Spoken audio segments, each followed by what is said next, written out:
নবীর সবচেয়ে বড় পরিচয়, নবী ছিলেন আল্লাহ পাকের গোলাম।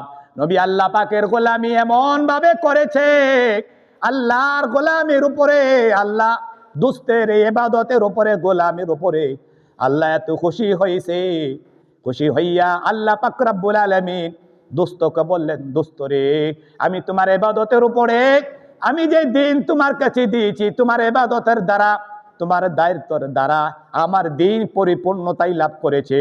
আমি আল্লাহ তোমাকে দাওয়াত করেছি, আমি জিবরাইলকে পাঠাইছি, তুমি আমার কাছে চলে আসো।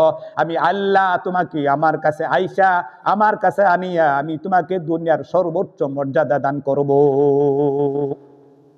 নবীর সবচেয়ে বড় পরিচয় ছিলেন, নবী কি ছিলেন? আল্লাহ পাকের গোলাম। নবী এমন ভাবে গোলামি করতেন, এশার নামাজের পরে নামাজে দাঁড়াইতেন, নামাজে দাঁড়ায়া থাকতে থাকতে রাসূলুল্লাহর পা মোবারক পর্যন্ত ফুইলা গেছে। এই জন্য নবীকে আল্লাহ বলেছেন সুবহানাল্লাযী আসরা বিআবদিহি। নবী কি ছিলেন? আল্লাহ পাকের গোলাম ছিলেন। এই জন্য নবীর সবচেয়ে বড় পরিচয় আল্লাহ পাকের গোলাম। মানুষ যেন দুনিয়াতে আল্লাহ পাকের গোলামি যেন করতে পারে, আল্লাহ পাকের গোলামি যেন করতে পারে, আল্লাহ পাকের বন্দেগী যেন মানুষ করতে পারে। দুনিয়ার মুসলমান আল্লাহর গোলাম আর আল্লাহ পাকের বান্দি যেন আল্লাহ পাকের ইবাদত আর গোলামি করতে পারে, শিক্ষা দেওয়ার জন্য রাসূলুল্লাহকে দুনিয়ার জীবনে প্রেরণ করেছে। এই জন্য রাসূলুল্লাহকে দুনিয়ার সবচেয়ে বড় গোলাম বলা হয়। আমরা কালিমা শাহাদাতের মধ্যে পড়েছি, কালিমা শাহাদাত পড়ছেন না? আশহাদু আল্লা ইলাহা ইল্লাল্লাহ ওয়া আশহাদু আন্না মুহাম্মাদান আবদুহু ওয়া রাসূলুহু। আপনি যদি আবদে রাসূল না বলেন, আপনি এই হাদিসটাকে আপনি বিশ্বাস করলেন না।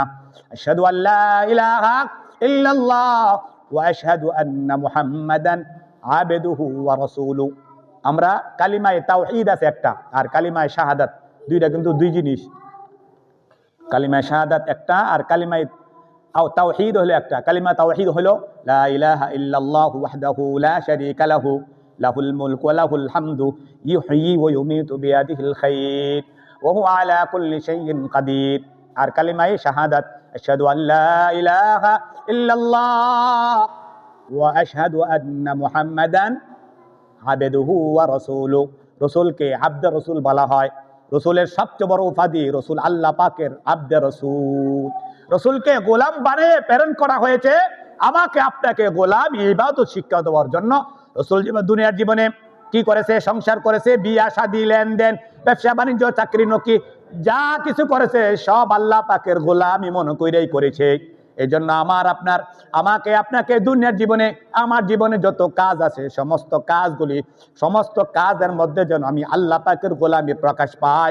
এই জন্য আল্লাহ আমাকে দুনিয়ার জীবনে গোলামের উপাধি দিয়ে দুনিয়া প্রেরণ করেছেন।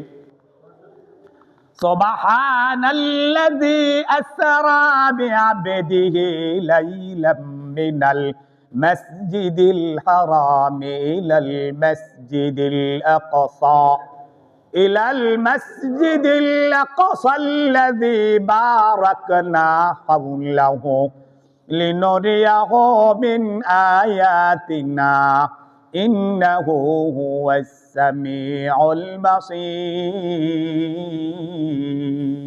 আমার জীবনের মরণ, আমারই জীবন, আমারই মরণ, আমার এই জীবনে যেন আল্লাহ পাকের গোলামি প্রকাশ পায়। আমার এই জীবনে যেন আমার মৃত্যুরা যেন আল্লাহর জন্য হয়। আল্লাহ বলেছেন, নবী বলেছেন, ও দুনিয়ার মুসলমান আল্লাহর গোলাম, আমি তোমাকে জীবন দান করেছি, মনে রাখবা তো তোমার এই মৃত্যুরা যেন আমার জন্য হয়। জীবনটা কার বলেন? জীবনটা আল্লাহ আপনাকে দিয়েছে। এই জীবনটা আপনার বের করবেন। এই জীবনটার জন্য আল্লাহ বলেন, এই জীবনটা তুমি কাটাও, মৃত্যুরা যেন আমার জন্য হয়। আল্লাহ বলেছেন, ইন্না সালাতি ওয়া নুসুকি ওয়া মাহইয়ায়া ওয়া মামাতি লিল্লাহি রাব্বিল আলামিন। আমার জীবন, আমারই মরণ, আমার নামাজ, আমার কুরবানি, আমার রোজা, আমার জীবনে যত কাজ আছে, সমাজ চালাও, মসজিদ চালাও, মাদ্রাসা চালাও, হাটে বাজারে যাও, দুনিয়ার সমস্ত কাজগুলি যেন তোমার আল্লাহ পাকের গোলামি হয়, আল্লাহর জন্য সবগুলি কাজে নিবেদিত হয়। আমার জন্য আমার কোনো কাজ নাই, আমার জীবনটাই আমার নাই। আমার জীবন কার? আমার জীবন আল্লাহর। আমারই চোখ আমার নয়, আমারই জবান আমার নয়, আপনারই জবান দ্বারা যদি একটা দুনিয়ার একটা কথা বলেন, দুনিয়ার একটা কথা বলেন, মানুষকে গালি দেন, বকা দেন, মানুষের জায়গা জমি দখল করেন, আত্মসাৎ করেন জবান দ্বারা।